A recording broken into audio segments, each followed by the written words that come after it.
Hi, I'm Michael Montero for Boxing Monthly. January issue's out right now. Big surprise, Tyson Fury is on the cover. Really cool boxing calendar for 2016 is included in this issue of Boxing Monthly, so check it out.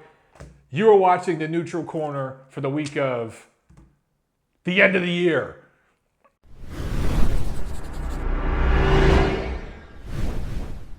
Okay guys, so this is going to be the last episode of the year because obviously the holidays are coming up and there's only a few cards scheduled for the remainder of the year and they're all over in Japan. I'll talk a little bit about that more in a bit, but wanted to say a quick shout out, quick thank you to my man Chris Alexander for this t-shirt, Styles Make Fights. Guys, check him out, Styles Make Fights. Just look it up online, go to his site. Really cool gear. It's really thin. Nice to work out in, fits really good, but yeah, thanks a lot, Chris, for that, man. Me and Tiffany, we appreciate the gear, man. So guys, be sure to check them out. As I said, the recent issue of Boxing Monthly, I predicted Tyson Fury would be on the cover, big surprise. But hey, you know, the heavyweight champion of the world is a British guy. It should be, he should be on the cover of Boxing Monthly. Really cool issue with all the 2015 year-end awards, which I will be making a few videos about myself on my channel over the next week or so for the remainder of the year, so be sure to check those out. Another cool feature is the most exciting fighters in the world are in this calendar for next year, for 2016. So, of course, we got to start out with Gennady Golovkin in January, and it just goes from there. It's a really cool little thing that they inserted in this issue. Be sure to check it out. But let's get into the ring walk. Okay, I have a backlog of questions from you guys out there, and I promise we're going to get to them in the new year. But I just wanted to take this last TNC of the year, use this ring walk to just say thank you to you guys that watch this show, that support my channel.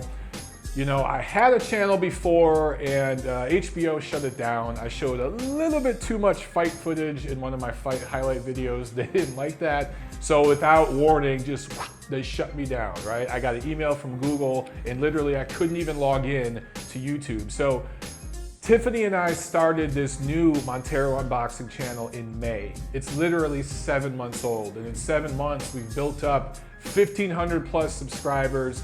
And this weekly, the Neutral Corner show, started that back in the summer, and now we're past 20 episodes now. So I just thank you so much, guys, for supporting us. Obviously, this is a one-man operation, right? I have visions in the future of things I want to try. I want to eventually bring in guests here. Still getting the studio set up, this new space, and the audio technology, the lighting, the visual stuff, the editing stuff, we're getting better as we go. The little bit of money we make doing boxing stuff, and there's not much money in boxing media, trust me. The little bit of money we make, we're saving it. And as we go, we're getting bigger and better with our equipment, our technology. I'm learning as I go here. Tiffany does all the technical stuff, and I'm kind of the brainstorming, big ideas person. And honestly, a lot of the improvements have come from you guys, your suggestions and your questions and stuff like that, so keep it coming. But in the spirit of saying thanks and everything like that, it's a thankful time of year, I thought I would do a shot from some vodka. I don't really want to give this rather popular vodka a plug. Let's just say it rhymes with Stray Moose. But my boss bought me this huge bottle with a couple of really classy glasses. I have a bunch of plastic cups in my cupboard and these nice classy glasses. So I figured I would do a nice big shot on behalf of you guys to say thank you. As we say in my family's culture, Centiani, it means 100 years. May you live 100 years of good health.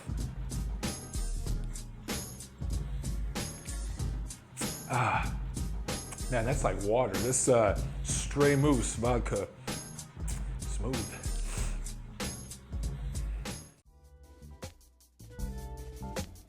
So last Friday, December 18th, here in California, one of the best prospects in all of boxing, probably Golden Boy Boxing's best prospect, Joseph Diaz Jr., otherwise known as Jojo Diaz, scored a second-round TKO over Hugo Partida. And what stood out mostly, I mean, Diaz has had a great year, and he's been busy. Golden Boy's been building him up, and I really think he's kind of a miniature version of Oscar De La Hoya. He's got the looks, the personality, he's a good interview, very comfortable in front of the camera. He seems to get it.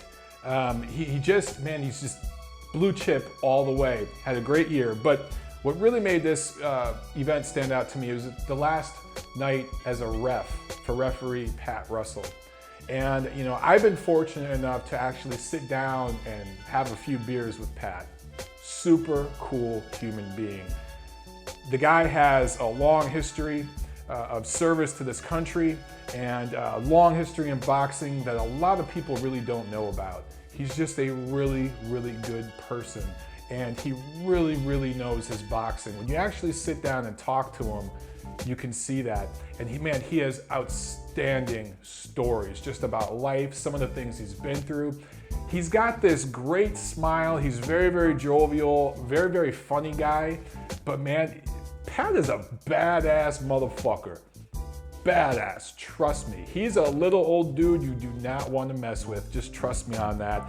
He's still going to continue judging. He actually does some judging here and there, but that was his last night as a referee. And you know, Pat's just really been one of the good ones and really a good guy, someone who cares about the fighters.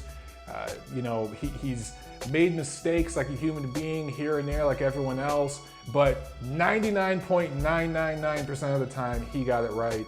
Pat, hats off to you, man.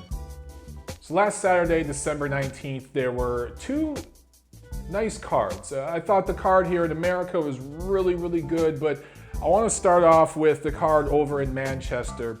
Liam Smith scored a 7th round TKO over Kilrain Kelly, defended his WBO 154-pound title. And, you know, Liam, I'm not 100% sold on him, but to me, he's shown improvement from his last fight to now. I won that title earlier this year, and, you know, he's still young, still learning, and he's seemingly getting better. I do think this Kilrain Kelly was really, really just made for him, and, you know, it helped him look really good. But, you know, man, another British titleist. British boxing is on fire right now. Just on fire. You guys are just killing it right now. I still say there's a big difference between a titleist and a champion. You know, Tyson Fury is the heavyweight champion. But I want to say right now there's actually a dozen British titleists in boxing. And I know this is the era of, you know, world titles all over the place and everything, but that's really a significant accomplishment. And British boxing fans, you guys should be excited. And, you know, Boxing Monthly is very, very excited because there's a lot to write about domestically and, of course, worldwide. But in the main event, Billy Joe Saunders scored a majority decision over Andy Lee. The scores were 114-112, 115-111, and one judge had the draw, 113-113. Saunders dropped Lee twice in the 3rd round. Lee was kind of pulling back with his chin up and his hands down and pulling straight back, and Saunders just clipped him with a shot. I think it was about halfway through that 3rd round. Lee recovered very well, but it was on wobbly legs. And kind of an accumulation, awkward follow-up kind of shot, dropped Lee again. It was, his hand just touched the canvas. His glove just touched the canvas. It wasn't a bad knockdown. But the first knockdown was pretty legit. At that point, I thought maybe this fight would take off. That's just kind of the feeling you had. The crowd was into it, the announcers are into it on Sky Sports, but it didn't. This fight, I don't know. It just felt like you were waiting for Billy Joe Saunders, who seemed to me to be the sharper guy throughout. I think he tired late, but the first half of the fight, and he always starts fast, but he just seemed to be sharper and more accurate with his shots. Lee seemed to be inaccurate, and he was going for that home run shot. I think he's fallen in love with it a little bit too much. But when he'd land, I thought Billy Joe Saunders just took it well. He just took it better. And for me, it was a little bit of a disappointing performance from both guys. And I've actually heard Andy Lee say he wants a rematch. We don't need to see any of that. You know, I wasn't shy in my feelings before that I felt it would be better for boxing if Andy Lee won. Because if Andy Lee won, I think he would have either fought Daniel Jacobs, a PBC guy, and we know that he's worked with the PBC before. He fought Peter Quillen earlier this year. He also would be willing to fight Gennady Golovkin. And I think Lee just kind of would have went where the money was regarding those two. Billy Joe Saunders, I'm not so sure, right? The only thing that I am sure about is I think we could see a rematch between Billy Joe Saunders and Chris Eubank Jr. And Chris Eubank Jr., Saunders fought last November. It was a split decision win for Saunders. To me, I've seen more improvement from Eubank over this last year than I have from Saunders. And he's a live dog in that rematch, so I'd like to see that one. But yeah, in this main event, the 160-pound title changes hands. The knockdowns were the difference. Without those two knockdowns, this would have been a draw, and Andy Lee would have kept his title again the way he did with Peter Quillen earlier this year. But here in New York, in Verona, upstate New York, which is the place where we saw Matisse Provodnikov earlier this year, a Fight of the Year candidate. Really, really good card. Yuriorkis Gamboa got a victory, got rounds in. It was just a decision victory, but he got some rounds in and, got some rust off. Gabe Rosado got a W over Joshua Clottey. And I actually, a lot of people were picking Clottey in that fight, but I thought Rosado had a real shot. And he clearly won this fight to me. Good for him. Gabriel Rosado is one of those guys that will fight anybody. And over the last couple years, he has fought some of the tougher guys from 154 to 160. He really has. And because of that, he hasn't had a win since 2012. But this is a lesson in I guess, boxing losses, all the stuff, all the weight you guys put into O's, right? The fighter being undefeated. Gabe Rosado hasn't won since 2012. He didn't win in 2013 and 2014, but he stayed relevant, and he was a fan favorite because he fought tough guys, and he was always competitive with them, and always fought hard. And now he's got this win over Clottey to finish off 2015, and guess what? He's gonna be in another big fight next year. So hats off to Gabe Rosado. I thought that was a great win for him. Joshua Clottey, I've just never been very excited about him. He's just kind of boring style. Tough guy, tough out, awkward, always competitive, but I don't need to see him again. The real fight of this card to me was Vyacheslav Shabranskyy going up against Yuriorkis Gonzalez. And I can't believe I forgot to mention this last week in the Neutral Corner. I just totally forgot about it. I just come back from vacation, my brain was a little fried. But I've been following Shabranskyy since his days with the World Series of Boxing. The World Series of Boxing, they had a team here in Los Angeles, I want to say 5 years ago or so, called the Los Angeles Matadors. And I used to write for them. I used to go to those cards and cover them. For those of you who don't know what the World Series of Boxing was, it was kind of amateur boxing and professional boxing mixed together. It was basically amateur rules, professional style. There was no headgear or anything like that. It was actually professional judging too. It was 10-point must, 3 judges scoring. And they weren't supposed to count as professional fights. There's controversy with all of that. But the guys who competed in the World Series of Boxing, it really gave them, I thought, some really invaluable experience. And just when I saw Shabranskyy a few times on those cards, I was just like, man, this guy's gonna be a good pro. He has a very good pro style. And he went out there against Gonzalez, who's a tough dude, tough Cuban, who many feel deserved the decision over Jean Pascal earlier this year. I gave the fight to Pascal when they fought earlier this year. I thought Pascal eked it out by a point or two, but Gonzalez was very competitive. A fight could have went either way. Shabranskyy won a majority decision. The scores were 98-92, 97-93, and Judge Tom Schreck, who had a horrible night, in my opinion, scored at 95-95, a draw. The only thing with Shabranskyy I noticed with him is he cuts a lot. Even back to the World Series of Boxing, I remember he cut a few times in those fights. That's going to cost him later on in his career. But just some punch numbers, okay? Shabranskyy, 261 of 821 for 32%. Gonzalez, 178 of 603, 30%. These guys were still going at it at the closing bell, but Shabranskyy badly wobbled Gonzalez in that 12th round. And you know, he almost got saved by the bell. Gonzalez was pretty buzzed and on wobbly legs. The reason why I give you punch numbers for this fight is just to demonstrate, and punch numbers don't tell the whole story, but they give an indication. This wasn't a draw. Shabranskyy clearly won the fight. For Tom Schreck to score at a draw, I don't know what the hell he was smoking that night, but that wasn't his worst score of the night. Which brings me to the next fight on that card.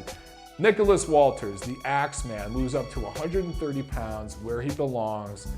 He's too big to be a featherweight. He gets a draw against Jason Sosa. I can't call this a robbery because Sosa didn't win, but this was a horrible, horrible decision. Those of you who saw the fight, you know what I'm talking about. The official scores, 95-95 twice. And one judge, Tom Schreck, somehow had this fight 96-94 for Jason Sosa. Tom Schreck, I'm not sure what he was smoking. Real quick, you know, last year when Bryant Jennings fought Mike Perez, and I thought Bryant Jennings clearly won that fight, Tom Schreck had Perez ahead of Jennings in that fight. That's why that fight was a split decision win for Bryant Jennings. I don't know if you guys remember that last year. We'll talk more about Bryant Jennings in a second. But Tom Schreck somehow had that fight for Mike Perez. So Tom Schreck has had some questionable decisions over the last couple years, but on this particular night, he just sucked. Once again, I'm going to give you some punch numbers. Nicholas Walters, 281 of 622 for 45%. Lands 45% of his shots. Jason Sosa, who did well. He fought very well. He was taking a quantum leap in oppositions against Walters, and he fared very well for himself, okay? Let me just put that out there. But 168 punches landed out of 873 thrown for 19%. So he threw a lot more punches, which if you're favoring aggression, fine, but he landed 113 less. Okay, so if you're favoring aggression, that's fine if he lands as many punches, but he landed over 100 less. And Walters went to the body a lot. And there's just some judges, I think, that don't value body punching. And maybe that's what Tom Schreck was seeing. But the other two judges had this a draw. And I just don't know what fight they were watching. This is one of those fights where the rounds were very close and competitive. But I thought clearly Walters took the majority of the rounds. I think I scored it 7 or 8 rounds for Walters. And I was being as moderate and middle ground as I could be. I know some people who had it a shutout, right? I think that's a little too much. I gave a couple of rounds to Sosa, but in the 10-point must system, a fight can be very, very competitive and seem very, very close, but one guy can literally win by 8 or 9 points. If he's winning the majority of the rounds, if he's doing just enough to eke out those rounds, even though the fight's competitive, he's gonna take that fight and the scores will be wide. Floyd Mayweather has made a career of fighting that way. So Nicholas Walters gets a draw here, absolutely deserved a victory. I thought he looked good at 130 pounds. He's not going to carry the same power at 130 that he had at 126. I think his power is a little overrated. I think that happens a lot in boxing. Look, the big knockout of Nonito Donaire. Nonito Donaire is a blown up, bantamweight? He's a blown up bantamweight, really. So for Walters to brutally KO him at 126 pounds, no shit, okay? But at 130 pounds, which I think is a weak division, I think Walters is a real player, and we're going to see him in a title fight very soon. Now, the main event of this card, obviously, was a heavyweight fight between Cuban standout Luis Ortiz and Philadelphia fighter Bryant Jennings, and Luis Ortiz scored a 7th round knockout. It came via an uppercut. That's what started all the damage, and Jennings went down. Jennings got up and tried to fight. Mentally, he was with it. His legs were gone. And the ref came over and stopped it. And what I found really interesting, and the HBO guys talked about this, he was screaming like, no, as the ref stopped it, because mentally he was fine, but his body had said no. Ortiz had separated like his body's, neurologically from his brain with that uppercut, and he just couldn't recover. But Ortiz, look, well, let me just say this. Both of these guys did VADA drug testing for this fight, okay? Ortiz had a fight turned over to a no decision back in 2014 because of a drug test, a failed drug test. It was actually a urine test. It was just a regular Nevada State Athletic Commission urine test. And it popped for a steroid, a synthetic steroid. It starts with an N, Nandro something. One of you guys out there will know how to say it. And he claims that it was an anomaly, and there was never a follow-up test done. I don't know, but this fight was done on even terms, VADA testing, totally clean. So some of you out there making suggestions about Ortiz being a dirty fighter, look, whatever happened in the past is done. This was VADA. And this dude had the flu. He was in the ring coughing all night. Jennings is an athletic, young, mentally strong heavyweight. He's not a very big heavyweight, not a very big power punching heavyweight, but he's got this mental toughness about him and this tenacity that really makes him a difficult night out for anybody. And even though he lost this fight, look, I thought Ortiz won the first round, the third round. He wobbled Jennings in those rounds. He won the 5th and 6th round. But Jennings clearly won the 2nd and 4th round, and he was winning that 7th round until that knockout blow. If Ortiz doesn't land that uppercut, this is a 4-3 fight either way heading into the 8th round. So even though Jennings got knocked out, quote unquote, it wasn't really a knockout, it was a TKO, I still think he's a top 10 heavyweight. And you look at the last look at the last 4 opponents this guy's had. In order, Ortiz, before him he fought Vladimir Klitschko, before him Mike Perez, and then Arthur Szpilka, okay. The amateur pedigree of those fighters, that's 600 plus amateur fights. And Jennings had maybe a dozen amateur fights. That's a better resume than Deontay Wilder, who holds a heavyweight title. Think about that for a second. For Ortiz, this really was the only time as a professional he's fought a top 10 heavyweight, right? And he performed very, very well. Considering his amateur pedigree, he had over 300 amateur fights. Considering his size, he's a legit 6'4". I'm 6'4", and when I meet heavyweights, a lot of times I'm like, holy shit, this guy is short. They always add an inch or two with a lot of these heavyweights I meet. Ortiz, I haven't met him, but I've met Bryant Jennings. And just judging, because, Jennings is really like 6'3", right? Ortiz felt a little bit taller. He's a legit 6'4". He's a southpaw. And you don't find many southpaw heavyweights. And for some reason, when I think of southpaw fighters, I think of boxers. I don't think of punchers. And Ortiz is really a boxer-puncher as a heavyweight. As a southpaw that hits with power, with real leverage, that craft he has, the comfort he has. Even though this is only one win over a top 10 guy, and a very, very inexperienced top 10 guy in Bryant Jennings, I think Luis Ortiz is a top 5 heavyweight.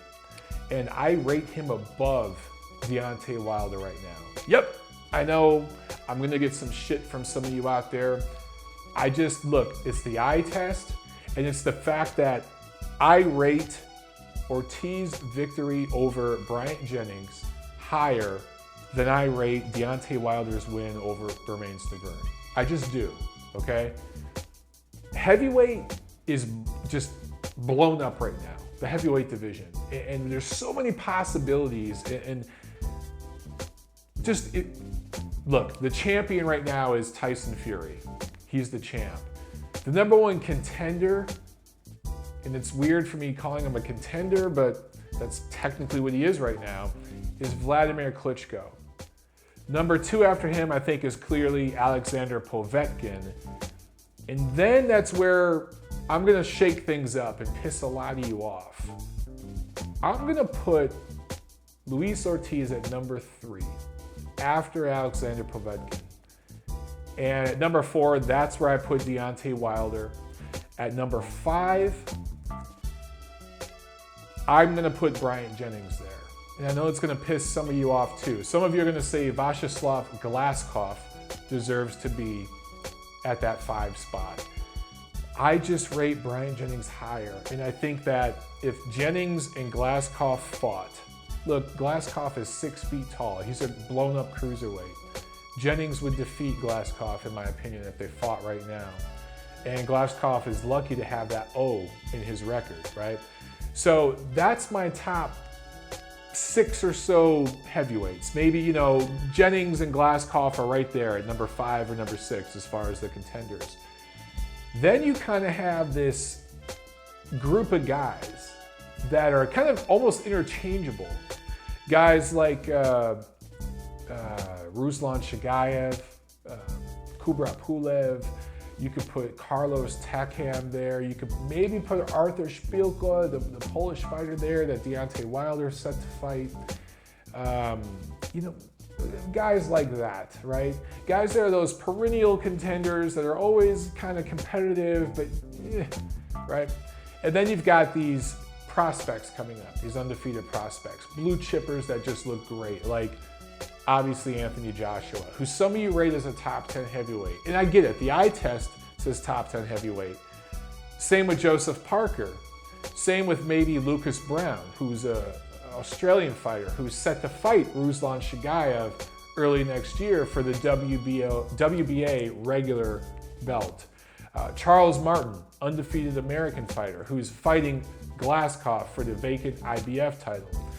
You got these guys who are undefeated prospects, who are big, super heavyweight guys, right? Big guys. They haven't defeated that top 10 heavyweight yet, so I just can't quite put them there. But they're really a win away from being there. Heavyweight right now, to me, and I'm a fan of the heavyweight division. I'm a big guy. You know, I'm not a true heavyweight. I'm a cruiserweight if I'm in shape, you know. But I've always liked the big guys, you know, because, you know, I would emulate them when I would fight, when I would train. I'd emulate the bigger fighters because that's my frame, right? And I've just been a fan of the heavyweight division, and we went through a really, really weak, shitty era. You know, post Lennox Lewis, Vitaly Klitschko, I don't even call that the Vitaly Klitschko era. It was more of a run. He had a brief run for like a year or so where he was the top heavyweight, and then he got hurt and he kind of retired, right? And he was gone for 4 years. That division was horrible, just horrible. And it was so blown up, and we had 4 titleists at one point, all under Don King's umbrella, with zero unification, none. And Vladimir Klitschko is the guy who kind of cleaned all that up and started this era that was really his. And Vitaly came back for a little bit, but I really feel that it was Vladimir Klitschko's era for the last decade or so. And the division got better over the years. There was some good quality candidates, but it was still a fairly weak division. But we are now at a precipice where I feel we're on the verge of a very exciting heavyweight division. And you've got these guys, not even talking about the prospects, just some of the guys that I consider top 5 or so heavyweights, where you got a guy like Deontay Wilder, Bryant Jennings, these types, where maybe they don't have the craft, the experience, they don't have hundreds of amateur fights, but they bring some real athleticism and some youth and energy.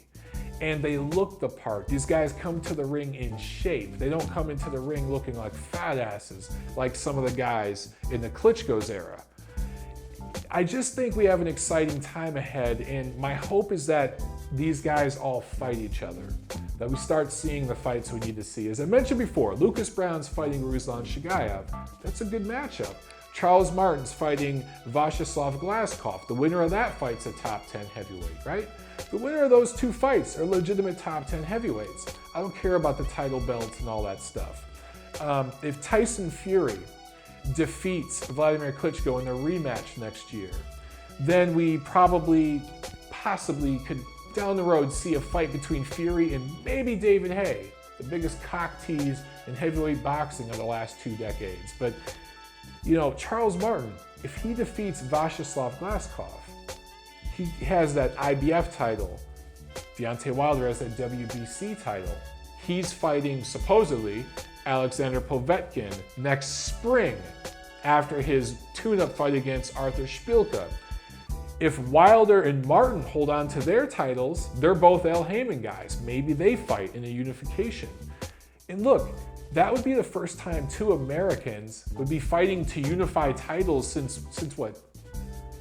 I want to say Tyson Holyfield or maybe Bo Holyfield or something like that. Like, correct me if I'm wrong on that, guys. It's just brainstorming, but I mean, that's pretty significant. And for Black American boxing fans, I mean, that's 2 Black American dudes unifying heavyweight titles. So there's so many possibilities. Look, if Vladimir Klitschko beats Tyson Fury in that rematch and Glaskov beats Martin, obviously those 2 guys will fight. There's so many possible matchups over the next year or so in the heavyweight division. I'm very, very excited for it. And for Luis Ortiz, he's right in line for one of those top guys. It just depends on how the chips fall, right? Over the next 6 to 12 months, you know, we'll find out where Ortiz fits into all this. But I just think that he brings a unique skill set, and he actually brings real, true heavyweight power.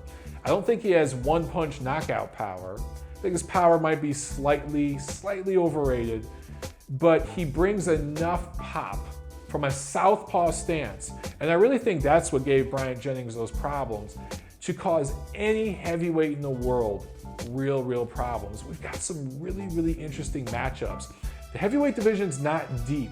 There isn't 10 solid heavyweights, like as in the 70s or the 90s. But there's 5 or 6 or 7 that are pretty damn good, and I'd like to see them fight each other.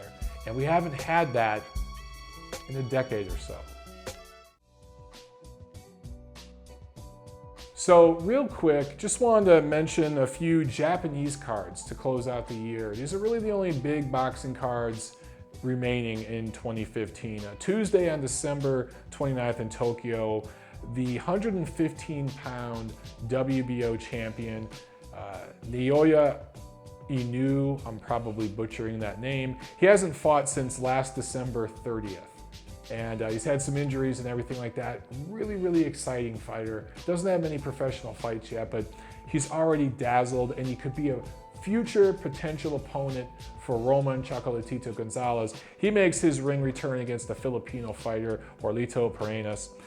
Thursday, December 31st in Tokyo, Takashi Uchiyama, one of the better fighters in the world, one of the top Japanese fighters, WBA 130-pound titleist. He makes his defense of his title against a Nicaraguan fighter, Oliver Flores. That same night in Osaka, Japan, Kazuto Ioka, who is a flyweight titleist, a WBA flyweight titleist, he defends his title against Juan Carlos Riveco of Argentina. The only loss that Ioka has is against Amnat Renwang, the Thai fighter who beat Zhou Shiming. That was last year. And this is actually a rematch. He beat Riveco by majority decision back in April in Osaka, Japan. Ioka is from Osaka, Japan, so some people thought it might have been home cooking. So they're having a rematch to settle the score. I'll bring those 3 fights up because Japanese boxing is really blowing up as well. And I think we're going to see some more Chinese fighters come out in recent years. The Asian market in boxing is really blowing up. I like the work that Top Rank has done with Zhou Shiming and some other fighters over in Macau. But the Japanese market, that really started, I want to say with Mike Tyson, back with Buster Douglas and some big fights that were brought over there, some big events that kind of introduced the sport. Of course, Japan's had fighters, great fighters before that, but it just, there's more and more Japanese fighters coming out. I think we're going to see more of these guys. And I've been saying it for years. I think that within the next decade or so, we're going to see a Chinese heavyweight titleist. I know some of you think I'm crazy, but mark my words, within the next decade or so, within the next generation, we will see a Chinese heavyweight champion, either from China or Chinese American. Mark my words, it's going to happen. Real quick, the next fight that I'll be talking about in the Neutral Corner for 2016, the first real big card of 2016, is on January 16th in Brooklyn at Barclays Center. And look, this is shaping up to be a pretty nice PBC card. 3 solid heavyweight matchups. And again, I'm a fan of the heavyweights, so hey, I'm biased. But Deontay Wilder defends his WBC heavyweight title against Polish brawler Artur Szpilka. And look, I've been real critical of Wilder's opposition lately. His resume is weak, to put it nicely. All things considered, Szpilka might be the best opponent of his career. And I know you guys will bring up Berman Stavern. Look, Stavern blew up to almost 300 pounds between his rematch fight with Chris Arreola, which he won by knockout to win the title, and the fight with Deontay Wilder. That fight was delayed several times. Al Heyman kind of played some little tricks. WBC, they kind of work with Heyman, and they work with everybody if the money's right and everything else. That fight got pushed back a few times. Berman Stavern ended up having basically like 1 legit camp and 2 half camps to prepare for that fight. But look, him not being in shape, him blowing up in weight, you can blame his promoter, Don King, to a degree for not taking care of his fighter, not giving him a stay busy fight or something, but you gotta blame Berman Stavern, right? Deontay Wilder won that fight by decision. Stavern looked like absolute dog shit. And I really do think that Artur Szpilka is gonna push him more than any opponent in his career, but eventually Szpilka should get knocked out. Also on that card, fight I talked about earlier in this episode, Charles Martin going up against Vyacheslav Shabranskyy for that vacant IBF title. Look, Glaskov has amateur experience. He has some solid boxing skills. I think he's the better athlete than Charles Martin, but he's maybe 6 feet tall. He's a blown up cruiserweight. Charles Martin is a legit 6'5". This is another guy I've met several times and talked to, and he's taller than me, and I'm 6'4". So he's a legitimate, big, super heavyweight. I favor him in this fight. Also on this card, Dominic Breazeale, another guy, undefeated American heavyweight, former football player, 6'6", 6'7", big guy, going up against Amir Mansour. Amir Mansour is a short, compact heavyweight, but he does hit with power, and he has real boxing craft. He knows how to fight. Many people feel that he got ripped off against Gerald Washington, undefeated American prospect, former football player, earlier this year. I thought Washington eked out that fight, but Amir Mansour, he can punch, and Dominic Breazeale is wide open. So we could see an upset knockout in that fight. I know for sure Mansour is going to bring it, and he's going to tag Breazeale a few times. That's going to be a fun card. I wanted to say before I take off here, look out on my channel. I'm going to be doing some 2015 boxing year-end awards, my favorites for fighter of the year, stuff like that. Some real quick just thoughts back on this year. Obviously this year, boxing kind of went mainstream with PBC. The Mayweather-Pacquiao fight took place, and I mean, even Saturday Night Live was talking about Mayweather-Pacquiao. Everybody was talking about it. But for me, I kind of will remember this year as a year where we had some really exciting fights on paper, or at least some really, really big matchups on paper that didn't quite live up to expectations inside the ring. I thought Matisse Provodnikov, it was a good fight, wasn't great. I thought that Canelo, his win over Miguel Cotto, I expected more in that fight. It was a good quality middleweight fight, 155-pound middleweight fight, but it wasn't great. Mayweather-Pacquiao, we all knew that that was going to be a poor fight, but it was even worse than we thought it was going to be, right? I thought Klitschko-Fury was going to be better than it was. I thought that Lee-Saunders would have been better than it was. There's just several fights like that that stand out in my mind this year. But the bottom line is, we got some good matchups. And that's important in boxing. They don't always live up to expectations, but we need the big fights to happen. And another thing that stood out to me is changing of the guard, almost, right? Floyd Mayweather says his last fight was against Andre Berto. We know that's bullshit. Apparently Manny Pacquiao is going to fight his last fight next spring before he becomes a senator over there in the Philippines. Vladimir Klitschko, if he loses the rematch to Tyson Fury, I think he's going to retire. Why would he continue to fight? Some of these guys that hung on too long, like Bernard Hopkins, Roy Jones. Roy Jones was just knocked out badly. He's almost done. I think maybe he'll do one more fight and win it and retire. Same thing with Hopkins. So we're almost there with some of these fighters who were either they hung on too long, like Jones or whatever, or they were dominant champions but boring, like Klitschko, like Mayweather, or guys like Pacquiao, who were great at his peak in 2009, 2010, but have just been going through the motions in recent years. These guys are almost done, and we're having this changing of the guard. And that process really, really took hold this year. I think it will complete itself next year. And guys like Canelo, Golovkin, Kovalev will just take over the sport and become the new faces of the sport completely. And these other guys will fade out.